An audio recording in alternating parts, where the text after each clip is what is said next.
Hi guys, welcome to Footy Stats. I'm Sasank and I'll be previewing this weekend's fixture between Manchester City and Liverpool that is to be played at the Etihad Stadium.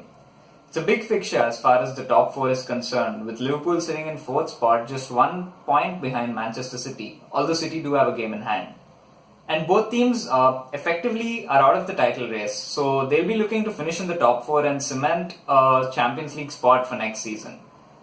And speaking of the Champions League, Man City have just got knocked out of the Champions League. They lost on away goals to Monaco after a 3-1 second leg defeat on Wednesday.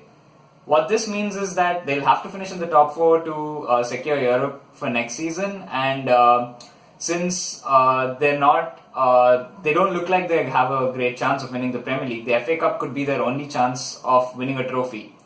And finishing in the top four and winning the FA Cup wouldn't be a bad season for Guardiola, although it is kind of underwhelming for his standards. City actually started off the season really strong and it looked like they'd run away with the league, but they've been very inconsistent, and a string of bad results towards in October and November, and then again in December and January saw them drop out of the title race almost entirely, and now they find themselves 10 points behind Chelsea. As far as Liverpool is concerned, it's a totally different but strange situation nevertheless, because Liverpool is unbeaten against all the other teams in the top six. In fact, starting from January, they've had a run of difficult fixtures where every alternate game has been against a top six opponent, and they've drawn against United and Chelsea, and they've in fact beaten Spurs and Arsenal. So a game against City is not what will phase them. It's something that they're used to. They're used to setting up against a big team and going out and doing the job on the day. And knowing Liverpool, it's more likely that they'll go out there and smash City and then smash Everton and then mess up their next two games against Stoke and Bournemouth. So for Jurgen Klopp, it is a test of the character of the team and his ability to motivate the players across all the games. And one advantage they have is they're knocked out of all the cup competitions, so they'll be playing only once a week and they'll have just the Premier League to concentrate on. And after the Man City game, they have probably the easiest run-in out of all the top six teams, because their last 10 odd games are all against teams which are in the bottom 13 or bottom 14, as we would like to call it. So and as far as the tactics are concerned, Guardiola will be smarting after that exit in Europe.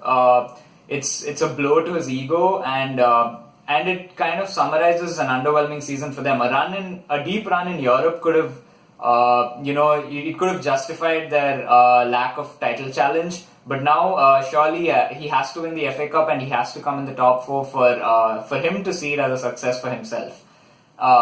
So during midweek, we saw how City effectively played a 4-1-5 formation almost. You just saw Fernandinho isolated in midfield, and he was completely overrun by the Monaco midfield.